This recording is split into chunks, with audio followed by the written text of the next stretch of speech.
The golden age of motor racing is over, the age when factories all over Europe were producing new and experimental designs every year. With the coming of the Depression, the emphasis shifts to the drivers.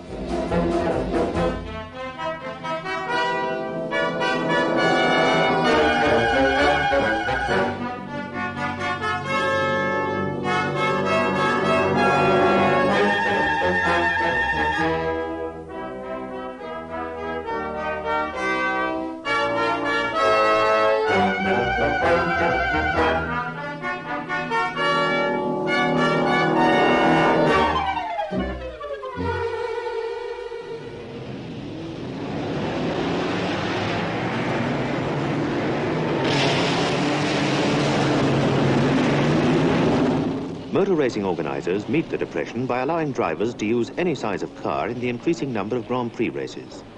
In the Monaco Grand Prix, the lucky ones have either bought or borrowed supercharged straight-eight Bugattis.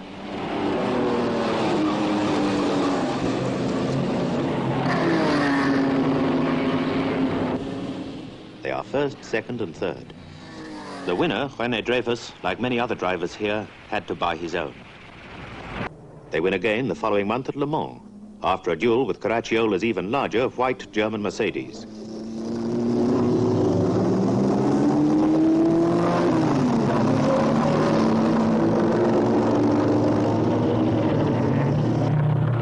This is the last race ever of the Bentley Works team. Their days are over. Nobody to beat. Well, we had nobody to beat but ourselves. So that was the best way of taking it, was just touring. Is that right, Glenn? That's right. Tim Birkin, however, enters a private Bentley in the French Grand Prix. The French crowd are amused to see something rather like a lorry among their Bugattis. It is a pity that some of the only film left has been obscured by a misguided artist. For this is an epic battle, with Birkin and his 2 tons of Bentley up among the fastest.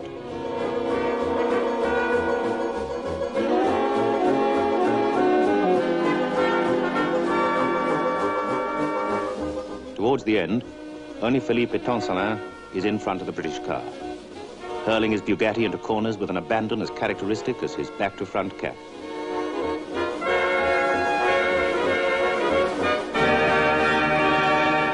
Etancelin is first, with Birkin less than 3.5 minutes behind after 245 miles. It's now the 3rd French Grand Prix running, won in a Bugatti. It's getting monotonous. But there's a significant change when an Alfa Romeo team comes to Ireland for the Tourist Trophy, with the full backing of the factory and of an enthusiastic Mussolini.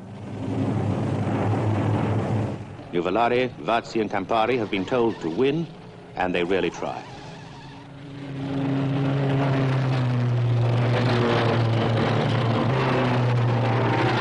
Campari is called in to be reprimanded. For the Targa Florio next year, Alfa Romeo have Campari and Nuvolari. Nuvolari has quarrelled with Vazzi, who has left Italy to drive a French Bugatti with a new twin-cam engine.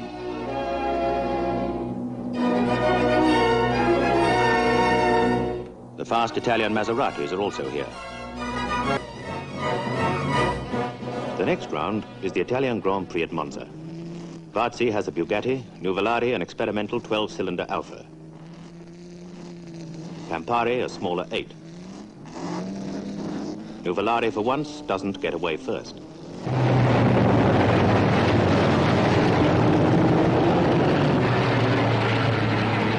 Grand Prix races this year are a minimum of 10 hours, and Vazzi leads for the first 2. Nuvolari is third, struggling with the big car. Then Vazzi goes out, while Nuvolari takes a rest. Il Duce had told him to start and win, but his car has been withdrawn.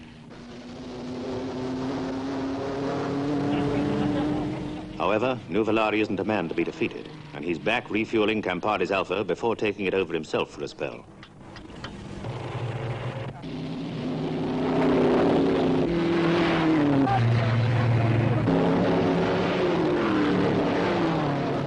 The straight 8 comes in first, and in future will always be known as the Monza Alfa Romeo. The burly Campari and the tiny Nuvolari have between them driven nearly 1,000 miles.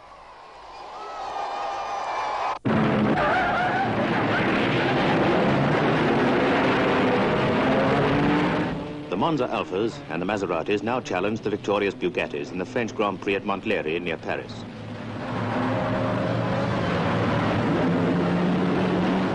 Vazzi has teamed up for the 10-hour race with another of the great drivers, Louis Chiron, and they manage to keep up the Bugatti tradition of winning. Chiron jumps for joy, and even the dour Vazzi struggles to smile. Nuvolari is 11th. In sports car racing, Alphas pass all others on sheer speed. In the Tourist Trophy, Birkin has got his own, showing his skill as a driver, if not as a filling station attendant, by getting in front of the Alpha Works team.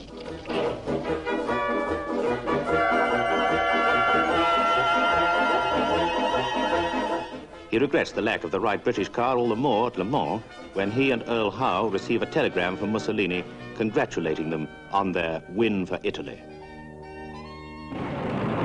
In the Monaco Grand Prix, Vazzi and Nuvolari renewed their rivalry. There's a Monza Alpha in the white of Germany.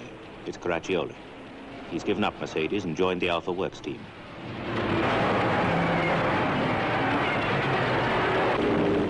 By 50 laps, Vazzi is out, and the crowd thrilled to see if Caracciolo can catch Nuvolari. At the finish, Nuvolari leads his new teammate over the line by 3 seconds. It's the first time Bugattis have ever been defeated at Monte Carlo. Caracciolo takes his Monza Alpha to the Avus at Berlin. Germany is now in a state of financial collapse, with 6 million unemployed, and there are no real German racing cars, although one Mercedes sports car has been fitted with a special streamlined body.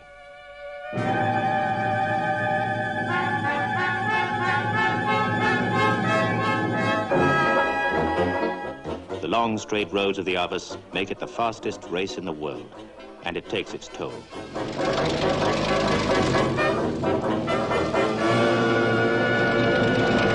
Caracciolo leads, but with all his skill on the corners, he can't get away from the streamlined car.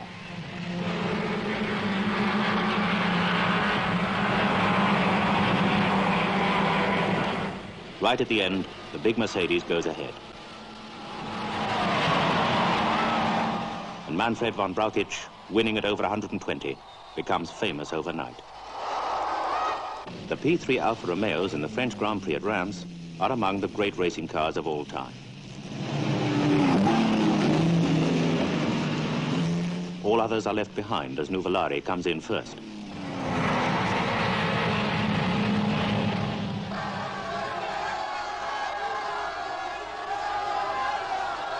Nuvolari on the P3 is virtually unbeatable. Even the twin-cam Bugatti, with Vazzi driving, cannot hold the new Alphas. Watch how Nuvolari gets away in the Monza Grand Prix.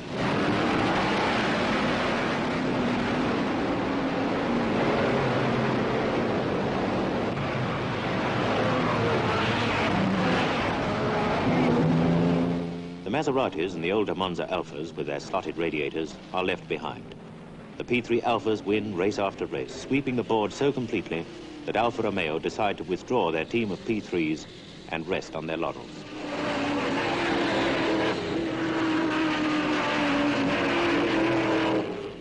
During the early 30s, the only other important racing is in the States. At Indianapolis, they are encouraging dwindling entries by allowing big engines to be used.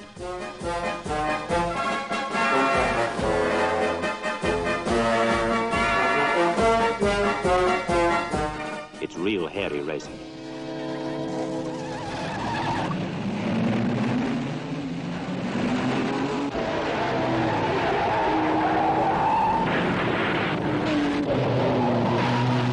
That's the famous Wilbur Shaw going over the top, and he's going to rejoin the race later in another car.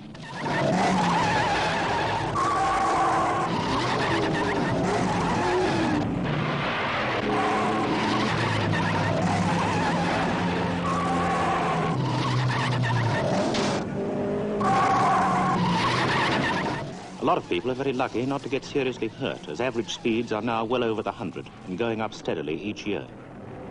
But at last, the luck runs out. and 5 men are killed before Louis Mayer comes in on his Miller engine special to win for the second time.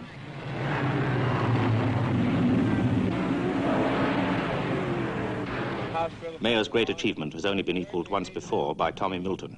Makes me feel more happy to win this one than the first one, because I know we've done some good this time. In Europe, Alfa Romeo sports car drivers continue to shine.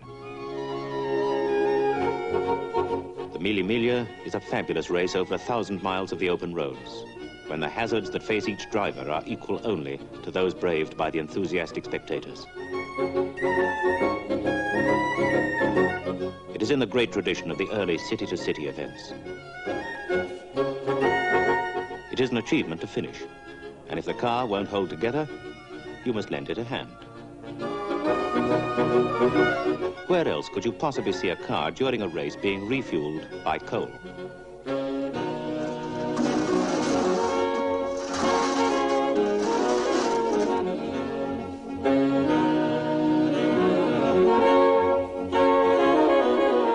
Nuvolari is one of the immortals of the Mille Miglia, winning the race this year for the second time. Last year, he was champion of Italy, but the official withdrawal of Alfa Romeo with all their P3s is disastrous to his racing career.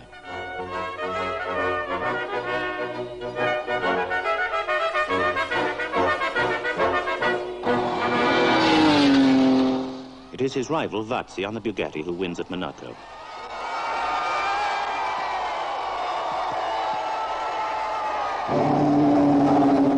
Vazzi wins again at Tripoli.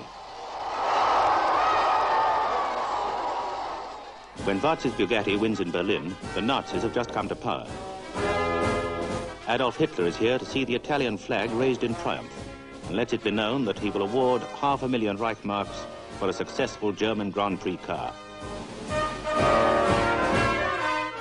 In the French Grand Prix, Nuvolari rockets into the lead.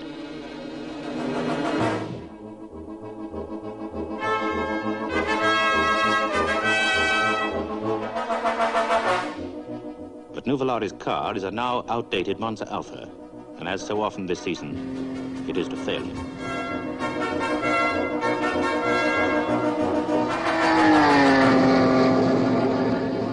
All the same, the winning car is Italian, a Maserati driven by Campari. This is Campari's greatest race, and he takes the opportunity to announce that this will be his last season. In future, he hopes to give more time to his other great loves, grand opera and good food. For the Italian Grand Prix, Nuvolari gives up the Alfa just as Ferrari gets hold of some P3s. All the same, Nuvolari, now on a Maserati, nearly wins, only to lose the race in the last laps when he has to change a burst tire. A P3 Alfa is first, with Fagioli driving. Late on this same day, Campari brings out his Alfa for a minor race before his retirement. On the south bend, there is a patch of oil. Bozzacchini and Campari are both killed. The Italian newsreels salute them for the last time. So far, in the threadbare 30s, no Grand Prix cars have been built outside France and Italy. But people are getting a lot of pleasure with small sports cars.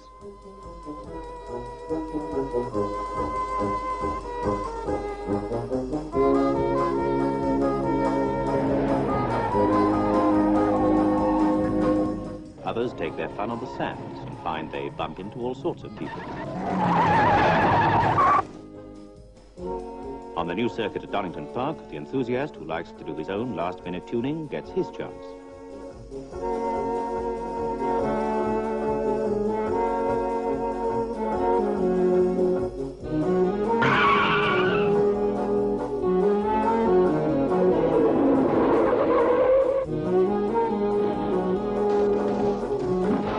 All this is given a great boost by the cheap and popular MG sports cars.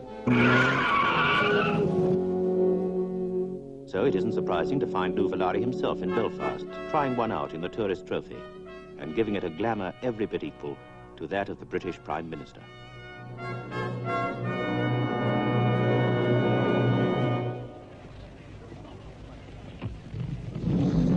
The small MG midgets have 3 lap start, while Nuvolare's class with the larger engined MG magnettes only get 1 lap. The Alphas and Invictas are on scratch.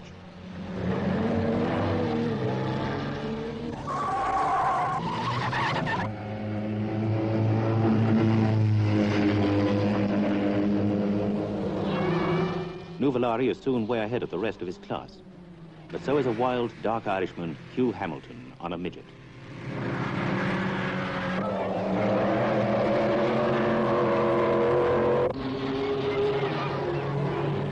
Before long, it is clear that the Irishman is leading the world-famous Italian by seconds and looks like winning. Nuvolare is still behind when Hamilton comes in for a disastrously slow pit stop. It becomes another national crisis as Nuvolare takes the lead.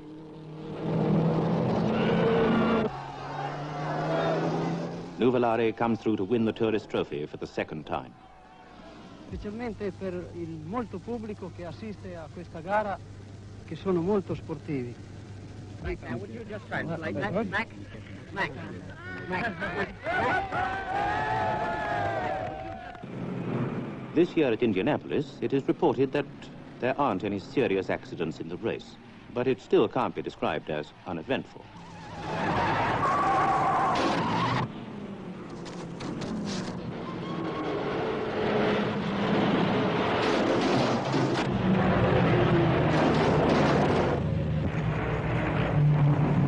Finally, Wild Bill Cummings passes Maury Rose to win by 27 seconds. As usual at Indianapolis, the winning car has a Miller engine, one of the most successful racing engines ever built.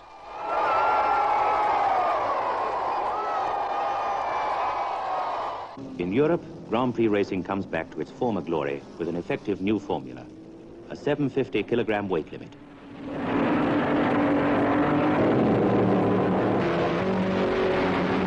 Here is a clear-cut challenge to engineering skill, and this contest for international prestige is watched by the crowned heads of Europe.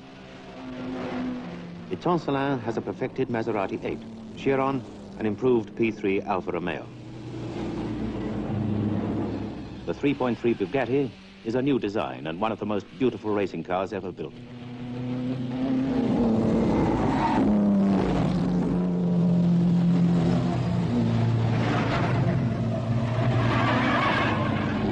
Chiron is way ahead on the Alfa, and it looks an easy win.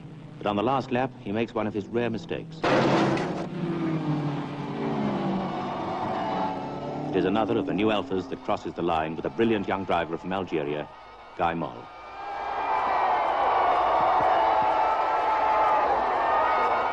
This long supremacy of Italian cars is at last to be challenged on the Arvus in Berlin by rear-engined auto unions, the first new racing cars of the Third Reich.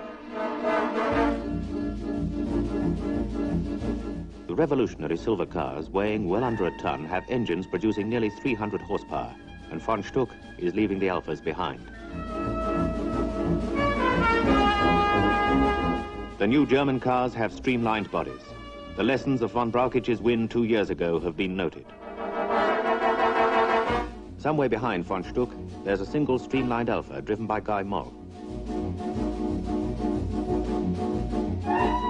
The auto unions are coming into the pits.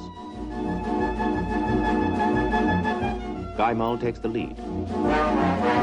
The tremendous power of the auto unions is hard on the rear tires now that the road is drying. The race becomes a triumph for Guy Moll on the streamlined Alfa.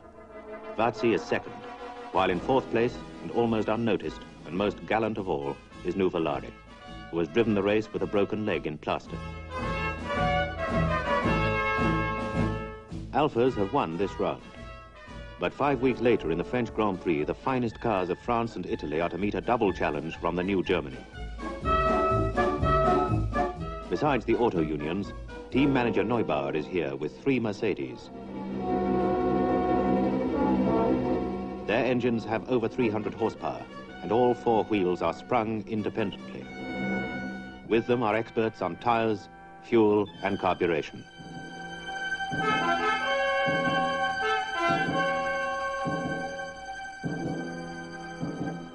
These cars are being driven by Fagioli, the winner of the last Italian Grand Prix. Von Brauchitsch, the victor at Avus. And Caracciolo, the greatest German driver of all time.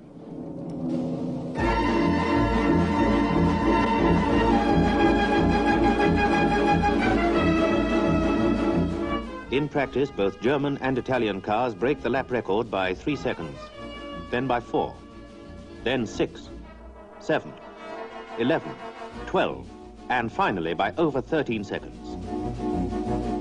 The Italian and French cars have work support, but no one has ever gone racing before with an organization as large or as thorough as this.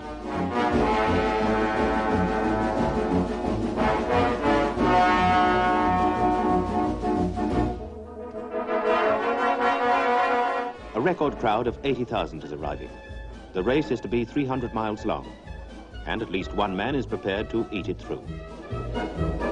This is the first Mercedes team to visit France since 1914, and the prestige of Hitler's Germany is at stake.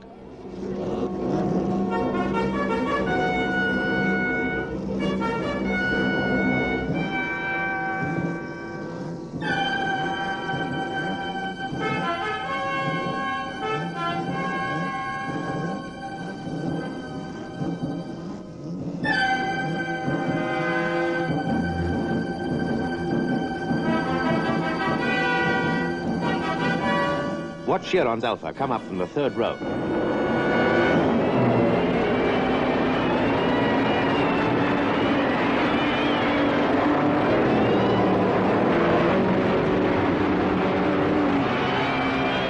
Caracciolo's Mercedes is now in front, Chiron is second.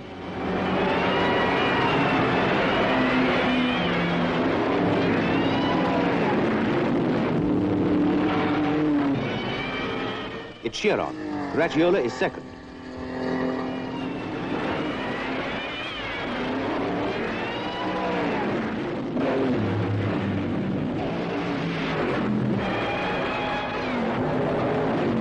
The incredible Chiron is drawing away from the Mercedes.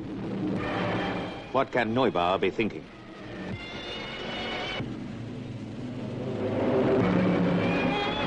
Chiron's Alpha still leads as von Stuck on an Auto Union moves up into second place for a new German attack.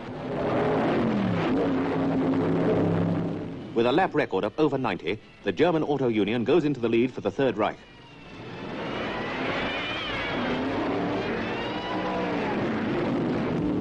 Most impressive of all is the road holding of the German cars and the way they seem to float over the concrete surface. All other cars appear obsolete as they bounce and bucket along.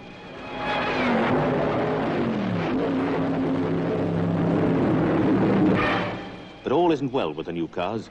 Von Brauchitsch's Mercedes is slowing with supercharger trouble.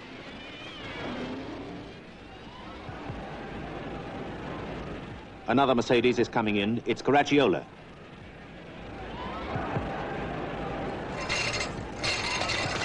A near side tire is smooth, and look how narrow the brake drums are for such a fast and powerful car.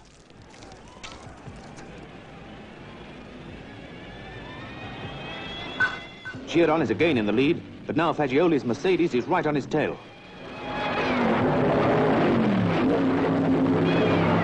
Chiron goes faster than ever and sets another lap record, while Fagioli finds those brakes fading.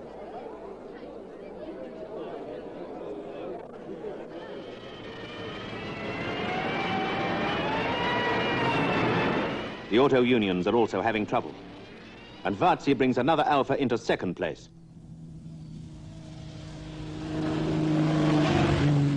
The German attack is broken.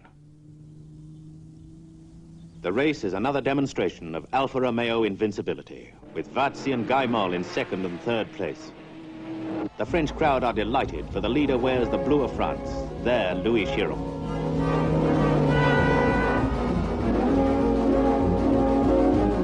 Louis Chiron's greatest victory is the peak of Alfa Romeo fortune.